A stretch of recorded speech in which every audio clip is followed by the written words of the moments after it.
بسم اللہ الرحمن الرحیم۔ صحیح مسلم۔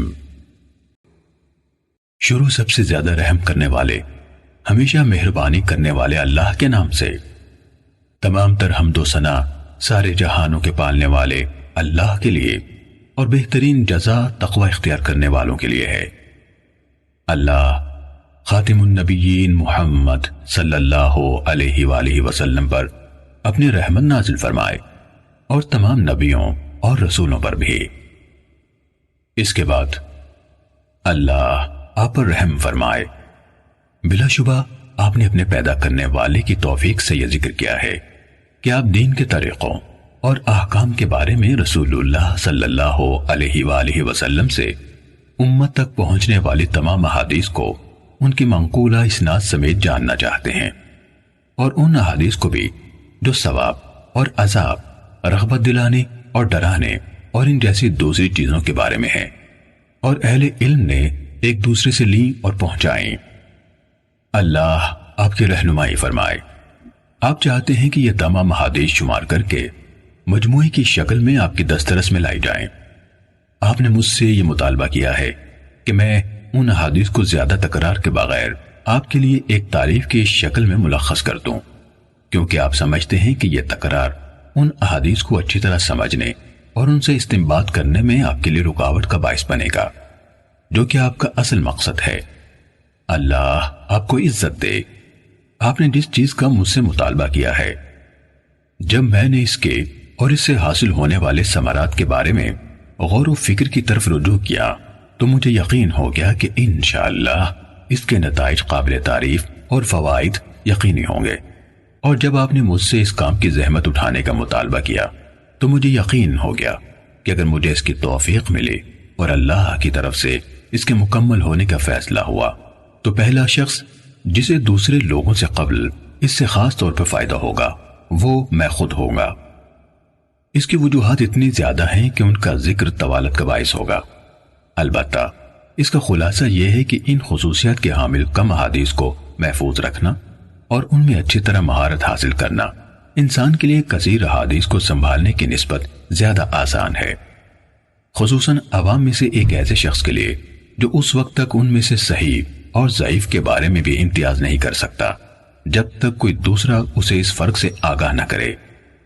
جب معاملہ اسی طرح ہے جیسے ہم نے بیان کیا تو کم تعداد میں صحیح احادیث چن لینا کثیر تعداد میں ضعیف احادیث کو جمع کرنے سے کہیں بہتر ہے۔ یہ بات اپنی جگہ درست ہے کہ بہت سی احادیث کو اکٹھا کرنے اور مقرر احادیث کو جمع کرنے کے بھی کچھ فوائد ہیں، خصوصاً ان لوگوں کے لیے جنہیں اس علم میں کسی قدر شعور اور اسباب و علت کی معرفت سے نوازا گیا ہے۔ اللہ کی مشیت سے ایسا انسان ان خصوصیات کی وجہ سے جو اسے عطا کی گئی ہیں کثیر احادیث کے مجموعے سے فائدہ حاصل کر سکتا ہے، لیکن جہاں تک عوام الناس کا تعلق ہے جو شعور و معرفت رکھنے والے خواص سے مختلف ہیں، وہ کم احادیث کی معرفت سے بھی عاجز ہیں، تو ان کے لیے کثیر احادیث کے حصول میں کوئی فائدہ نہیں۔ پھر آپ نے جس کتاب کا مطالبہ کیا، ہم انشاءاللہ اس التزام کے ساتھ اس کی تخریج مختلف پہلوؤں سے اس کی وضاحت اور تالیف کا آغاز کرتے ہیں، جس کا میں آپ کے سامنے ذکر کرنے لگا ہوں، اور وہ یہ ہے کہ ہم ان تمام احادیث کو لیں گے جو سندن نبی اکرم صلی اللہ علیہ وآلہ وسلم سے بیان کی گئی، اور تکرار کے بغیر انہیں 3 اقسام اور بیان کرنے والے لوگوں کے 3 طبقوں کے مطابق تقسیم کریں گے، الا یہ کہ کوئی ایسا مقام آ جائے جہاں کسی حدیث کو دوبارہ ذکر کیے بغیر چارہ نہ ہو، مثلا اس میں کوئی معنی زیادہ ہو یا کوئی سند ایسی ہو جو کسی علت یا سبب کے بنا پر دوسری سند کے پہلو بپہلو آئی ہو، کیونکہ حدیث میں ایک زائد معنی جس کی ضرورت ہو ایک مکمل حدیث کے قائم مقام ہوتا ہے۔ اس لیے ایسی حدیث کو جس میں ہمارا بیان کردہ کوئی معنوی اضافہ پایا جاتا ہے دوبارہ لائے بغیر چارہ نہیں، یا جب ممکن ہوا تو ہم اس معنی کو اختصار کے ساتھ پوری حدیث سے الگ کر کے بیان کر دیں گے، لیکن بسا اوقات اسے پوری حدیث سے الگ کرنا مشکل ہوتا ہے، اور جب اس کی گنجائش نہ ہو تو اسے اصل شکل میں دوبارہ بیان کرنا زیادہ محفوظ ہوتا ہے۔ البتہ جہاں ہمارے لیے اسے مکمل طور پر دہرانے سے بچنا ممکن ہوگا اور کامل شکل میں ہمیں اس کی ضرورت نہ ہوگی تو ہم انشاءاللہ اس سے اجتناب کریں گے۔ جہاں تک پہلی قسم کا تعلق ہے، اس میں ہم یہ کوشش کریں گے کہ انہی احادیث کو ترجیح دیں جو دوسری احادیث کی نسبت فنی خامیوں سے زیادہ محفوظ اور زیادہ پاک ہوں، یعنی ان کے ناقلین یعنی راوی نقل حدیث میں صحت اور ثقاہت رکھنے والے ہوں،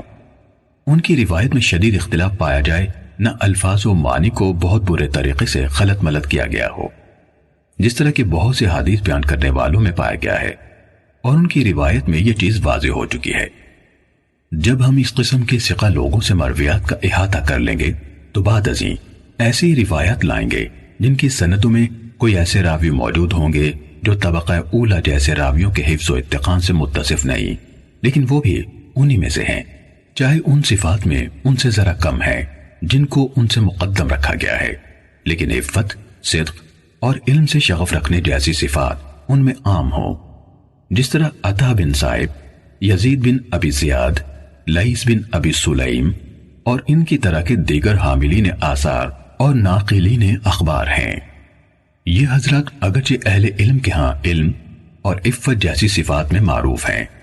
لیکن ان کے ہم عصر لوگوں میں سے بعض دیگر حضرات ایسے ہیں جو اتقان اور روایت کی صحت کے معاملے میں اپنے مقام اور مرتبے کے اعتبار سے ان سے افضل ہیں۔ اس کی وجہ یہ ہے کہ اہل علم کے ہاں یہ حفظ و اتقان ایک بہت اونچا مرتبہ اور ایک اعلیٰ ترین صفت ہے۔ آپ دیکھتے نہیں کہ ان تینوں حضرات یعنی عطا، یزید اور لیث جن کا ہم نے ابھی نام لیا، ان کا موازنہ حدیث کے حفظ و اتقان میں منصور بن معتمر، سلیمان اعمش اور اسماعیل بن ابی خالد سے کریں تو انہیں آپ ان حضرات سے خاصے فاصلے پر پائیں گے، یہ ان کے قریب بھی نہیں آ پاتے۔ ماہرین علم حدیث کو اس بارے میں کوئی شک نہیں کہ منصور، اعمش اور اسماعیل کے ہاں حفظ کی صحت اور حدیث بیان کرنے میں مہارت کی جو صفات فراواں اہل علم کو نظر آتی ہیں، ان کے نزدیک وہ عطا، یزید اور لیث کے ہاں اس طرح معروف نہیں۔ اگر آپ دیگر ہمسروں کے درمیان موازنہ کریں تو بھی یہی ماجرا سامنے آتا ہے۔ مثلا آپ ابن عون اور ایوب سختیانی کا موازنہ عوف بن ابی جمیلہ اور اشعث حمرانی سے کریں، یہ دونوں بھی اسی طرح حسن بصری اور ابن سیرین کے شاگرد ہیں جس طرح ابن عون اور ایوب ان کے شاگرد ہیں، لیکن ان دونوں اور ان دونوں کے درمیان کمال فضل اور صحت نقل کے اعتبار سے بہت بڑا فاصلہ پایا جاتا ہے۔ عوف اور اشعث بھی اگرچہ اہل علم کے ہاں صدق و امانت سے ہٹے ہوئے نہیں مانے جاتے، لیکن جہاں تک مرتبے کا تعلق ہے تو اہل علم کے ہاں حقیقت وہی ہے جو ہم نے بیان کی۔ ہم نے نام ذکر کر کے مثال اس لیے دی ہے تاکہ اس شخص کے لیے جو اہل علم کے ہاں حاملین حدیث کے درجے کے طریقے سے ناواقف ہے، یہ مثال ایسا واضح نشان ثابت ہو جس کے ذریعے سے وہ مکمل واقفیت حاصل کر لے اور اونچا درجہ رکھنے والے کو اس کے مرتبے سے گھٹائے اور نہ کم درجے والے کو اس کے مرتبے سے بڑھائے، ہر ایک کو اس کا حق دے اور اس کے مرتبے پر رکھے۔ حضرت عائشہ صدیقہ رضی اللہ تعالیٰ عنہ سے روایت بیان کی گئی، انہوں نے کہا ہمیں رسول اللہ صلی اللہ علیہ وآلہ وسلم نے حکم دیا تھا کہ ہم لوگوں کو ان کے مرتبوں پر رکھیں۔ اس کے ساتھ ہی اللہ کا حکم جو قرآن نے بیان فرمایا، ہر علم والے سے اوپر ایک علم رکھنے والا ہے۔ ہم احادیث رسول صلی اللہ علیہ وآلہ وسلم کو اپنی ذکر کردہ صورتوں کے مطابق تالیف کریں گے جو احادیث ان لوگوں سے مروی ہیں جو تمام ماہرین علم حدیث یا ان میں سے اکثر کے نزدیک متہم ہیں۔ ہم ان کی روایت سے کوئی سروکار نہ رکھیں گے، جیسے عبداللہ بن مسور، ابو جعفر مدائنی، عمر بن خالد،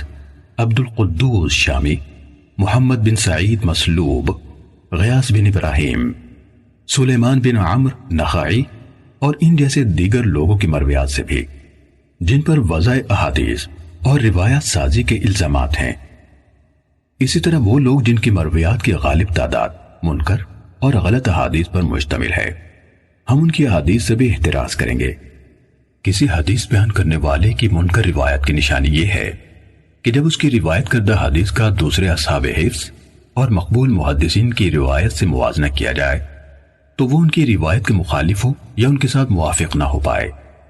جب کسی کی اکثر مرویات اس طرح کی ہوں تو وہ متروک الحدیث ہوتا ہے، اس کی روایت غیر مقبول ہوتی ہیں، یعنی اجتہاد و استنباط کے لیے استعمال نہیں ہوتی۔ اس قسم کے راویان حدیث میں عبداللہ بن محرر، یحییٰ بن ابی انیسہ، جراح بن منہال ابو عطوف، عباد بن کثیر، حسین بن عبداللہ بن زبیرہ، عمر بن صہبان اور اس طرح کے دیگر منکر روایت بیان کرنے والے لوگ شامل ہیں۔ ہم ان کی روایت کا رخ نہیں کرتے، نہ ان روایات سے کوئی سروکار ہی رکھتے ہیں، کیونکہ حدیث میں متفرد راوی کی روایت قبول کرنے کے متعلق اہل علم کا معروف مذہب اور ان کا فیصلہ یہ ہے کہ اگر وہ راوی عام طور پر اہل علم و حفظ ثقات کی موافقت کرتا ہے اور اس نے گہرائی میں جا کر ان کی موافقت کی ہے، تو ایسی صورت میں اگر وہ متفرد کوئی ایسا اضافہ بیان کرتا ہے جو اس کے دوسرے ہم مکتبوں کے ہاں نہیں ہے، تو اس کا یہ اضافہ محدثین کے ہاں قبول کیا جائے گا۔ لیکن جس حدیث بیان کرنے والے کو آپ دیکھیں کہ وہ امام زہری جیسے جلیل القدر محدث سے روایت بیان کرتا ہے، جن کے کثیر تعداد میں ایسے شاگرد ہیں جو حفاظ حدیث ہیں، ان کی اور دوسرے محدثین کی روایت کے ماہر ہیں، یا وہ ہشام بن عروہ جیسے امام التابعین سے روایت کرتا ہے، ان دونوں کی احادیث تو اہل علم کے ہاں خوب پھیلی ہوئی ہیں، وہ سب ان کی روایت میں ایک دوسرے کے ساتھ اشتراک رکھتے ہیں، اور ان دونوں کی اکثر احادیث میں ان کے شاگرد ایک دوسرے سے متفق ہیں، اور یہ شخص ان دونوں یا ان میں سے کسی ایک سے متعدد ایسی حدیث روایت کرے جن میں ان کے شاگردوں میں سے اس کے ساتھ کوئی اور شریک نہیں، تو اس جیسے لوگوں سے اس قسم کی کوئی حدیث قبول کرنا جائز نہیں۔ اللہ ہی زیادہ جاننے والا ہے۔ ہم نے حدیث اور اصحاب حدیث یعنی محدثین کے طریقہ کار کا کچھ حصہ ہر اس شخص کی توجہ کے لیے جو ان کے راستے پر چلنا چاہتا ہے اور جسے اس کی توفیق نصیب ہوتی ہے تفصیل سے بیان کر دیا ہے۔ انشاءاللہ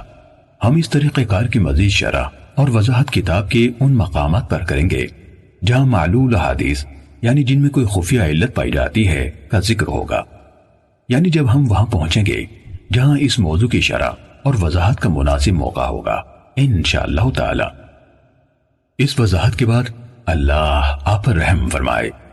ہم یہ کہنا چاہتے ہیں کہ اگر ہم نے اپنے آپ کو محدث کے منصب پر فائز کرنے والے بہت سے لوگوں کی ضعیف احادیث اور منکر روایات کے بیان کو ترک کرنے جیسے معاملات میں جن کا التزام ان کے لیے لازم تھا غلط کاروائیاں نہ دیکھی ہوتی، اور اگر انہوں نے صحیح روایات کے بیان پر اکتفا کو ترک نہ کیا ہوتا جنہیں ان ثقہ راویوں نے بیان کیا جو صدق و امانت میں معروف ہے، وہ بھی ان کے اس اعتراف کے بعد کہ جو کچھ وہ سیدھے سادے کم عقل لوگوں کے سامنے بے پرواہی سے بیان کیے جا رہے ہیں اس کا اکثر حصہ غیر مقبول ہے، ان لوگوں سے نقل کیا گیا ہے جن سے لینے پر اہل علم راضی نہیں اور جن سے روایت کرنے کو بڑے بڑے ائمہ حدیث مثلا مالک بن انس، شعبہ بن حجاج، سفیان بن عیینہ، یحییٰ بن سعید قطان،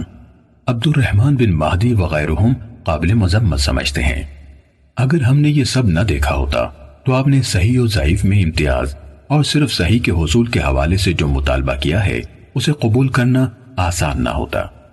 لیکن جس طرح ہم نے آپ کو قوم کی طرف سے کمزور اور مجہول سندوں سے بیان کی گئی منکر حدیثوں کو بیان کرنے اور انہیں ایسے عوام میں جو ان حدیث کے عیوب سے ناواقف ہیں پھیلانے کے بارے میں بتایا، تو صرف اسی بنا پر ہمارے دل کے لیے آپ کے مطالبے کو تسلیم کرنا آسان ہوا۔